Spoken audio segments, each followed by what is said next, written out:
Well, the Detroit Tigers will not get swept by the Oakland Athletics in 2023. Two thumbs up there. They get a huge blowout victory over the A's on Thursday, but also some other stuff we got to talk about. Some injury updates on some players returning, and then some roster moves that have happened and some roster debate about moves that are going to happen this weekend. Let's talk about it all today on Locked On Tigers. You are Locked On Tigers, your daily Detroit Tigers podcast. Part of the Locked On Podcast Network, your team every day.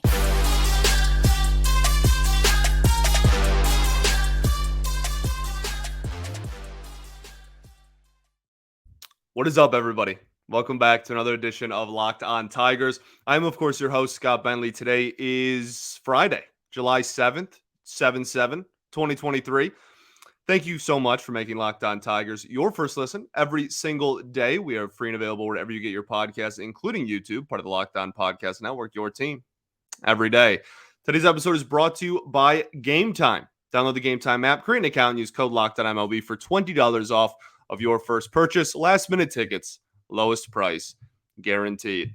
Alrighty, well, the Detroit Tigers don't get swept by the Oakland Athletics. Always a good thing. Honest, they destroyed them. This was we talked, was it yesterday? Was it just yesterday's show? Maybe it was 2 days ago, but I like to bring up as an analyst, your worst nightmare is either a blowout in either direction, no matter which way, because then there's really still just like nothing to talk about because they're probably not going to win 9-0 for the rest of the season, right?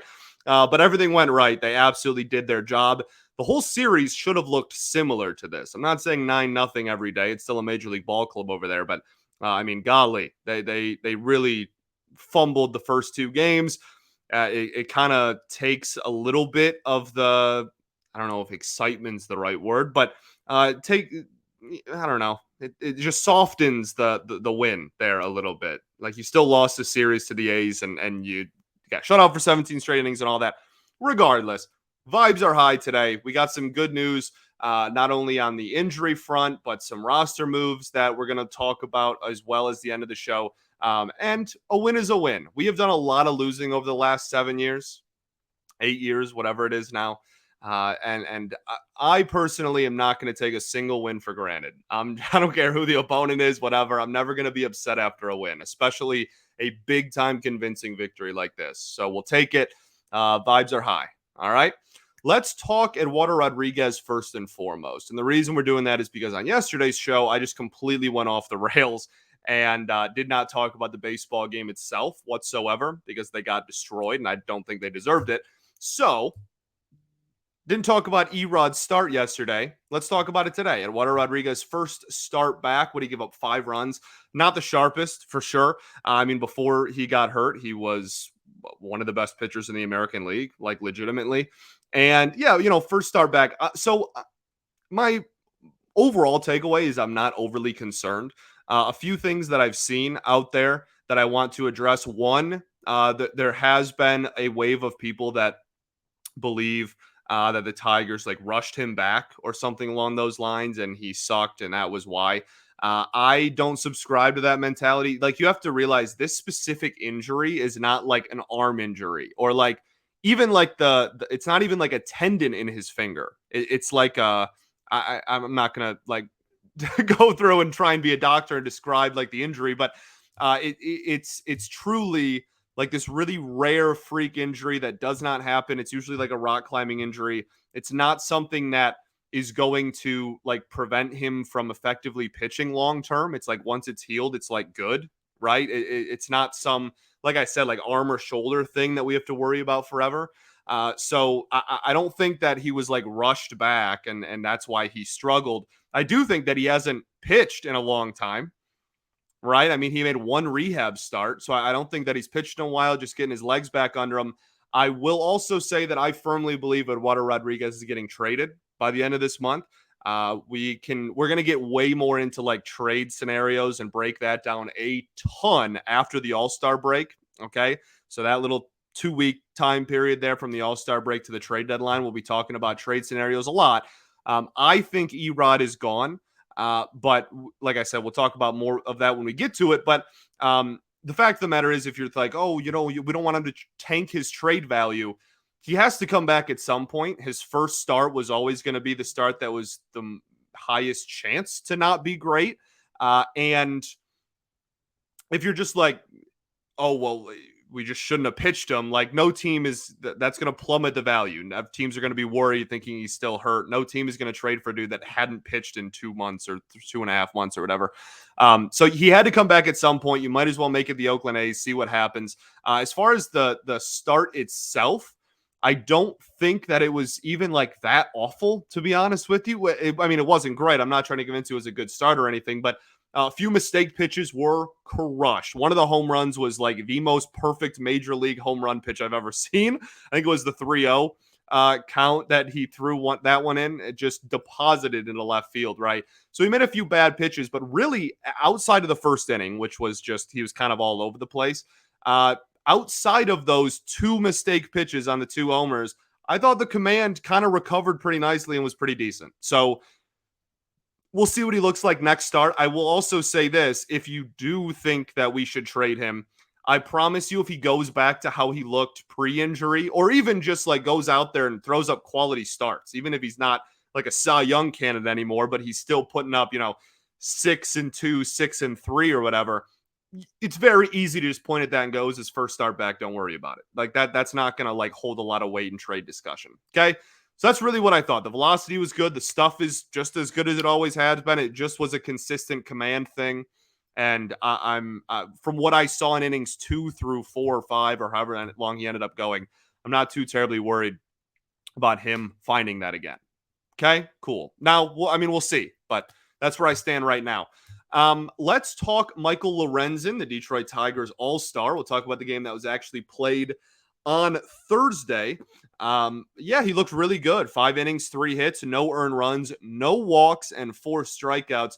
He had said to beat writers before that he wanted to raise his strikeout numbers, which I found very interesting.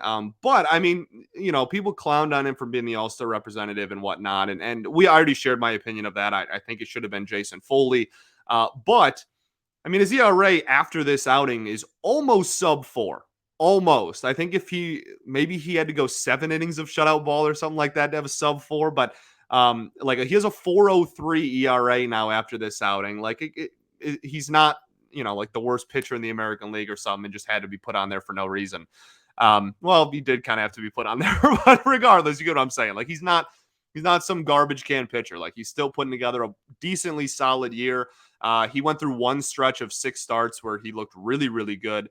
And then obviously kind of let up a little bit in his last 5 before this outing. So good to see him get back, kind of get his legs back under him. I thought in this one, we've broken down just how he pitches a lot, right? 2-pitch pitcher, but it depends on which handness the batter is. That determines which 2 pitches he uses. I thought in this game, he sequenced really well. It is the Oakland Athletics lineup, but golly, that didn't matter yesterday, right? Or 2 days ago as you're listening to this. So glad that he was on the bump for a shutout, 9 whiffs, a 33% CSW percentage, called strikes plus whiffs. Had a lot of called strikes on the fastball and 4 on the slider, which really surprised me. I think that maybe he was using the slider as like a chase pitch almost exclusively in his last few outings. And in this one, he kind of went back to like, okay, I can throw this for strikes too. And I really enjoyed that. His CSW percentage on the slider alone was 58%. 58%. Over half of the sliders he threw in this ball game were either called strikes or swinging strikes. So really good stuff there. I don't mind the slider in the strike zone as long as, it's 2 righties. I don't want a slider in the strike zone to lefties, but that's what he has the changeup for, which also got 3 whiffs in this ball game. Good sequencing, good execution. Thumbs up all around. Thought Eric Haas called a good game. We'll talk about him a little bit later, however, probably for not a very positive reason. But all around, good pitching performance. We'll talk about the bullpen a little bit. It was a mop-up type of game, but we will just talk about who pitched in this game and how they looked really quickly before we get into the offensive side of things. But first, I got to tell y'all about our friends over at Game Time. Game Time is, I tell you all the time, the definition of clutch. You can forget planning months in advance because Game Time has deals on tickets right up to the day of the event. You can get exclusive flash deals on tickets for football, basketball, baseball, concerts, comedy, theater, and so much more. The Game Time guarantee means you'll always get the best price. If you find tickets in the same section or row for less, Game Time will credit you 110% of the difference. It's the fastest growing ticketing app in the country for a reason. You get images of your seat before you buy, so you know exactly what to expect when you arrive. You can buy tickets in a matter of seconds, 2 taps, and you're all set. Tickets are sent directly to your phone, so you never have to dig through your email, purse, wallet, etc. It's the best. So snag the tickets without the stress at Game Time. Download the Game Time app, create an account, and use code LOCKEDONMLB for $20 off of your first purchase. Terms apply. Again, create an account, redeem code LOCKEDONMLB for $20 off. Download Game Time today. Last minute tickets, lowest price, guaranteed. All right, everybody. Welcome back here. Segment 2 of Locked On Tigers. I appreciate y'all for tuning in as always. Thank you for making us your first listen every single day. Shout out to the everydayers that do tune in every day. We'll be back on Monday recapping what should be very eventful Toronto Blue Jays series, the last series before the All-Star break. Man, it's hard to believe we're already at the All-Star break, eh? Time flies. Okay, so really quickly, the other relievers in this ball game, Tyler Holton, 2 innings of perfect baseball. He has a 1.93 ERA. He's gone multiple innings several times. He is carving up lefties. He has been phenomenal. And I still strongly believe that Jason Foley should have been the All-Star representative on this team.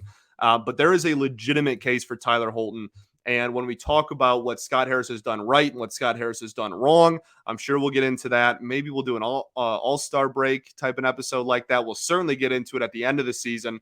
Tyler Holton is easily one of the biggest success stories of this past offseason.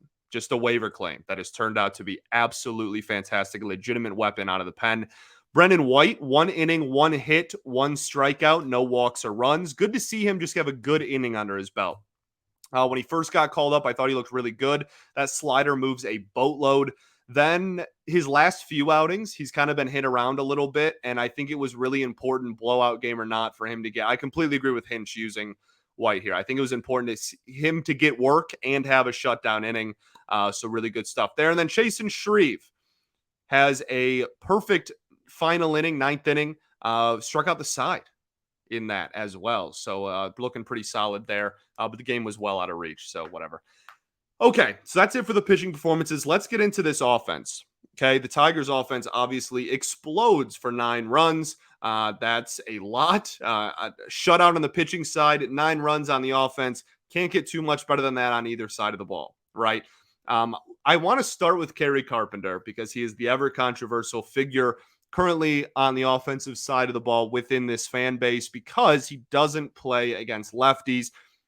He started this ball game against a lefty, and he went 2 for 4 with a walk. One of those hits was off a lefty. Now, the first at-bat he had of the game, he struck out. Was it on 3 pitches? It might have been 3 or 4 pitches. He struck out with a man on third and less than 2 outs. Brutal at-bat. Brutal. Like, I understand that I'm a big advocate for giving him more at-bats against lefties, but that is not because I think Kerry Carpenter is going to have an 800 or 900 OPS against lefties. It's because I don't know what OPS he will have at the major league level against lefties, and I would like to find out. That is why. I'm not trying to force everybody to, I had a few people like, did you see that at bat? You see? I'm like, yeah, dog. Like, I just want to know.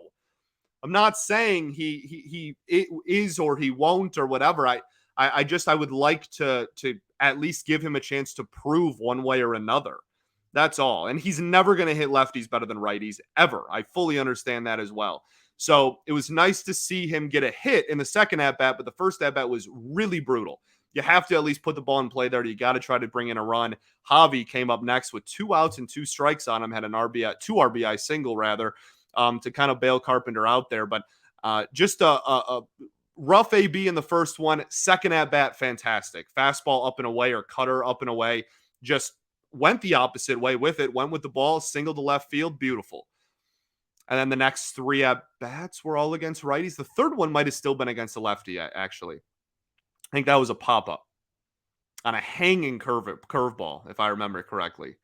I think that one was a pop-up, and then the last 2 were against righties, the walk, and whatnot. So, yeah, solid day for Kerry Carpenter. An interesting stat that I found, and this, I'm going to say this stat, and I want to preface it by saying this does not mean nearly as much as the implication of me reading it would lead you to believe. Okay. I don't even know if that was an English sentence, but I promise it doesn't actually mean that much, but I do find it fascinating. The Tigers have not won a baseball game yet in which Kerry Carpenter has pinch hit. Okay. So in all of the games he started this season, the Tigers are, after this game, I believe 18-20. On the year in games that Kerry Carpenter is a starter in. They have won games in which he hasn't played it at all, but they are 0-6 in games that he has been a pinch hitter in. I just find that fascinating. Okay, so offense as a whole, I mean, we can go through. Matt Vierling continues to look sharp. Hit and a walk again in this one. A really, really tough AB. The walk was 9-10 pitch at bat. He's going to stick, and he might not be, I don't know. I go back and forth a lot. 276 average, really solid. He puts the ball in play. If you look at his expected batting average on whatever predictive and baseball nerd websites, Baseball Savant is one that's really popular. His expected batting average is pretty high. It's one of the better in baseball. 761 OPS. That's better than league average. He's a better than league average hitter at the moment, and he's been on a heater ever since he got healthy again and came back off the IL. So it's really nice to see. I don't know if his ceiling is ever going to be like every day. Well, I think he could be the everyday starter in the corner outfield for a good team if he was like hitting somewhere 7 through 9 in the order. I don't think he's like a top half of the lineup on like a, playoff or like World Series team. I don't know if he has that kind of ceiling in him, but regardless, he has been very, very productive at the plate. And brings you some athleticism and some speed on the base paths that is very valuable as well. And then the walk is good to see as well. Spencer Torkelson, 1 for 4 with a walk. Torque is so, obviously he's very controversial. The reason why he's frustrating to me is because it's like an at-bat to at-bat thing almost at this point. Like at one point it was game to game, and I was like, okay, like this was a good game. This was a bad game.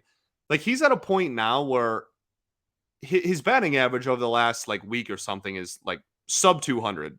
But when he does connect and does put the bat on the ball and the launch angle is good and everything, it looks beautiful. And he had a walk in this game too. That was a good at bat. Worked. I think it was a full count walk. Like worked the count really well. But he also had 2 strikeouts and a pop up on a ball that was over the heart of the plate that he could have crushed.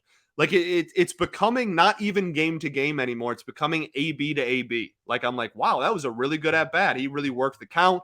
Got a ball that he could hit. He smoked it. That was all great. And then the next 2 at bats, he'll look lost. And then the next at bat, he'll like rope a ball into the gap and work the count again. And it's just very, very inconsistent to the point where it's plate appearance to plate appearance now. I mean, Javy, great day, obviously, right? 3 for 3 with 2 RBIs and a walk. I think he had 2 strikes on him at one point in that at-bat, or not at one point, when he did draw the walk.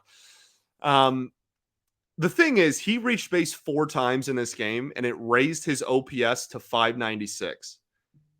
He got on base 4 times in this ball game and still has a sub 600 OPS. That is mind-boggling. The fascinating thing about Javy, and there's been a couple of other people that have talked about it as well, is that he's driving in runners. His batting average with runners in scoring position amongst like healthy everyday starters is comfortably the highest on the team. The only people ahead of him either have pretty small sample sizes or aren't everyday starters.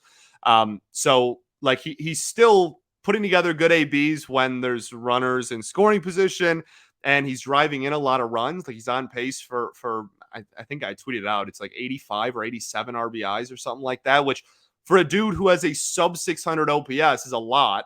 Part of that's just hitting in the heart of the order, but he's just so fascinating in like probably a negative connotation, but also he does objectively bring some positives. I don't know. The Javy Baez discussion is so ridiculous to me at this point. And will continue to be for the next 4 years because he's not going anywhere. Okay, let's talk medical update. Let's talk roster moves. Let's talk potential roster moves this weekend. And let's talk Toronto. Okay, we'll do all that right after I tell y'all about our friends over at Margs. This episode is brought to you by Margs Sparkling Margaritas.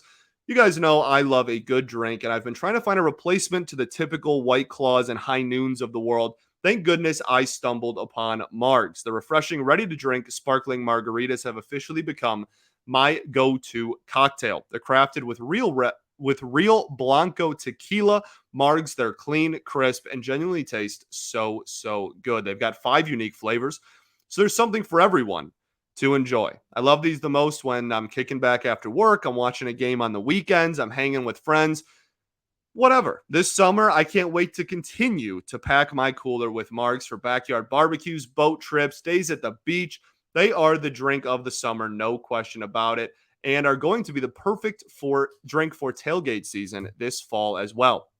Visit sipmargs.com now to find a retailer near you. That's SIPMARGS.com to find a retailer near you. Must be 21 and over to enjoy. Cheers, and please drink responsibly. All right, everybody, welcome back. It's third and final segment here, Locked On Tigers. I appreciate y'all for tuning in. So let's talk medical update. There's a lot I want to discuss in these last 3 segments. This is like the part of the show that I've been looking forward to the most. I think there's some really fascinating discussions here. First off, immediately after the game, AJ Hinch in his post-game presser announced that Alex Faedo and Akil Baddoo would both be activated from the IL on right after the game on Thursday. So they're heading up to Detroit. Sounds like Akil Baddoo is going to play right away, and Alex Faedo is going to start the game on Friday against the Toronto. I almost just said Toronto Raptors against the Toronto Blue Jays. So both of those dudes not only activated, but are going to play immediately. Makes sense. On both fronts, you need starting pitching innings. You're going to get Alex Faedo some work. And as far as the offense goes, I think that's pretty self-explanatory. You need some offense. It's weird to say that after they just scored 9, but they, you know that's very much true still. So that happens. The corresponding moves are Zach Logue and Tyler Nevin, both optioned down to Toledo. Those were slam dunks. Those ones were very, very obviously going to be the moves. If you had a bat coming back, it was always going to be Nevin. If you had a pitcher coming back, it was always going to be Logue. Zero conversation, right? So those ones were really predictable and really self-explanatory to me. The next move is the one that I think there's a lot of question marks surrounding. Okay, so Riley Greene, as you're listening to this on Friday, on Wednesday, went 5 for 5, and on Thursday played center field for the Toledo Mud Hens. Okay, so want to get him some defensive work, want to make sure the legs are feeling all right. All signs point to go.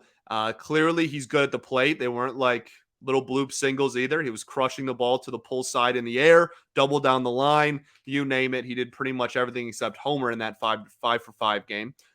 So he's clearly ready to come back, assuming his legs hold up in the outfield. The move to make when Riley Greene comes back, they're aiming for Saturday, apparently. And the cool thing about being in Toronto is you can still kind of make roster moves because the drive from Toledo to Detroit and Toledo to Toronto, not too much of a difference. Tag a couple of hours on there. You're all good. So it sounds like they're aiming for Saturday. That sounds like what they're aiming for. Who gets sent down, DFA'd, optioned, etc. when Riley Greene comes back? I would love to know the answer to that. My gut tells me the safe choice is Jake Marinsnick. Okay? He's an outfielder for outfielder swap. Sure.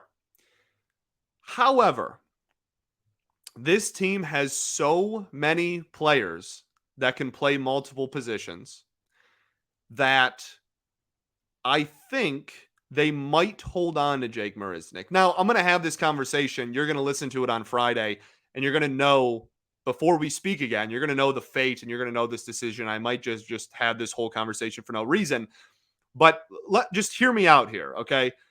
Marinsnick is a big-time plus defender. Big time, okay? He's never going to do too much at the plate. In this game, he went 2 for 4 with a homer and another ball that was almost a homer. He crushed a dead center field. His OPS got raised like almost 100 points in a day because of how good of a day he had on Thursday. But he's going to bat ninth for you, realistically, every single day, right? You're not going to expect him to do too much at the plate, but big-time plus defender in Comerica Park center field. He is also a righty. And I know a lot of people are rolling their eyes because of the Kerry Carpenter thing we talk about. But if you let Marinsnick go, your outfield will then have Kerry Carpenter, Riley Greene, Akil Baddoo, all in it. And Matt Vierling is there too, obviously. But Matt Vierling's a righty. The other three are all going to be lefties. Now, is that enough to be like, oh, well, we want a righty in there? We want a righty in there. Baddoo doesn't hit lefties very well. We want a righty in there so that we can go. I mean, I can't. We're just going to go down the same rabbit hole, really, because I was about to say then the outfield could look like Greene, Marinsnick, Vierling, but then you're benching Carpenter. I guess you could DH him.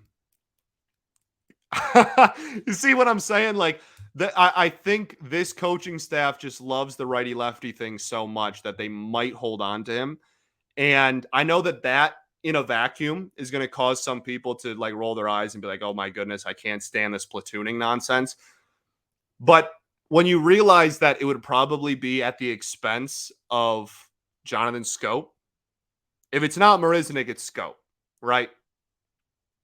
It's not, they're not going to replace Riley Greene with Eric Haas. I know that Eric Haas is not hitting very well. He has been very unproductive, has not been a very valuable baseball player at the major league level so far this season. But then they would only have one catcher, and that's not how baseball is played anymore. You need multiple catchers. So it's not going to be Haas. You already took care of Nevin. He already got optioned. It's not going to be Zach Short. I think the only person it really can be, if it's not Marinsnick, is Jonathan Schoop. So the question becomes, do you roster 5 outfielders? Like, pretty much pure outfielders at that. Kerry Carpenter, I think, is a pure DH, but like, you get my point. Or do you say, no, we don't need that many outfielders. We'd rather keep the infield versatility we have, the ability to play the platoon, the ability to play different matchups on the infield, and keep Jonathan Schoop around. Marinsnick has been just what we needed. He has been what we signed up for. I guess that's probably a better way to put it. Plus defender, 9-hole hitter, hasn't been a liability at the plate. He hasn't been great, but he hasn't been awful. He's been exactly what we signed up for, what we thought we were going to get. So if that is the end of the road for his Tigers tenure, tip of the cap. I think also part of it is probably going to have to do with how confident they are in Riley Greene, but also where they stand with Parker Meadows. And I know that's another lefty outfielder to throw into this mix. We talked about that back in March, how this team is just full of lefty outfielders. But if they are maybe like, okay, next time an outfield injury happens, we're okay going with Meadows, then maybe they just let Marinsnick walk. But if they truly want to be like Parker Meadows, he needs to be hitting, he needs to be putting out Barry Bonds numbers before he's in the majors, then maybe they try to convince Marinsnick to stick around in AAA. That's going to be his call. If they try to option him and he says, I'm a veteran, I want to test free agency, see if I can get picked up somewhere else, then that's going to be, that the ball's going to be in his court at the end of the day, as far as that goes. So we'll see. But I truly think it's one or the other there. I think it's Marinsnick or Schoop. I still am leaning Marinsnick. I think that makes the most sense because Riley Greene isn't a platoon player. He's going to play every single day, right? So in center field, you don't really need the righty-lefty thing. So that's kind of where I stand. But I'm just throwing it out there. It would not be the most shocking thing in the world to me if this was finally the end of the road for Jonathan Scope on this team and Marinsnick stuck around a little bit longer. That all being said, only time will tell. Only Scott Harris and AJ Hinch know the answer to that. Previewing the Toronto, I keep wanting to say Raptors, and I don't know why. The Toronto Blue Jays, really quickly. The only thing I have to say, I have two main points. Okay. One, this series was awful, even with the finale being a big win. This was an objective failure. This Oakland A's series, a massive objective failure. If you want anyone to remotely contemplate getting back on board, part of me wants to say you kind of just need to sweep them. And I don't think that's going to happen. The Toronto Blue Jays are a better baseball team than you. Their offense is better. Their pitching is better. They're better than you. And it's in Toronto. No, it's not. It's in Comerica. I lied. Same thing. Not really, but you get it. So my point is just, if you wanted to right the wrong of this abysmal and embarrassing series, you kind of have to go out there and make a statement in the opposite direction. You get Badu back. You get Faedo back. You have your two, not two of, your objective two best pitchers in your organization back. You get your best player in the organization back on Saturday in Riley Greene.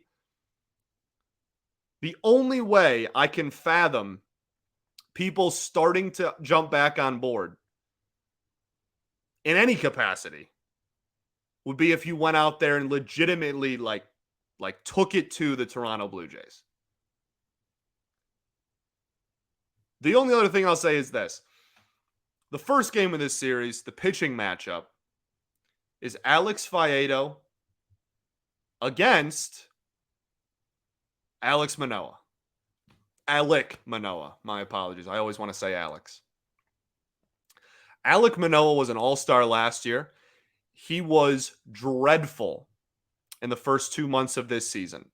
He went 1-7 with a 6.36 ERA, a whip of almost 2. He was really, really, really struggling. So, the Toronto Blue Jays sent him down to the minors. Not only just sent him down to the minors, they sent him down to rookie ball to go figure his stuff out. His last outing, I think he struck out double digits or close to double digits in Double-A. And now he's back. If you think for a second that it is not a coincidence, no. What am I trying to say? If you think for a second that it is a coincidence that Alek Manoah's first start back is against the Detroit Tigers, you are mistaken. You think that if the Tigers were putting up Braves offensive numbers, that the Blue Jays would be going, oh, good start in Double-A. Yeah, let's have you back out there. Take it personally. Take it personally. The Toronto Blue Jays basically just gave you the bird and just said, this dude who was in rookie ball 3 weeks ago, hasn't pitched in the majors in a month, maybe longer. It's been about a month. Whose last start was in Double-A.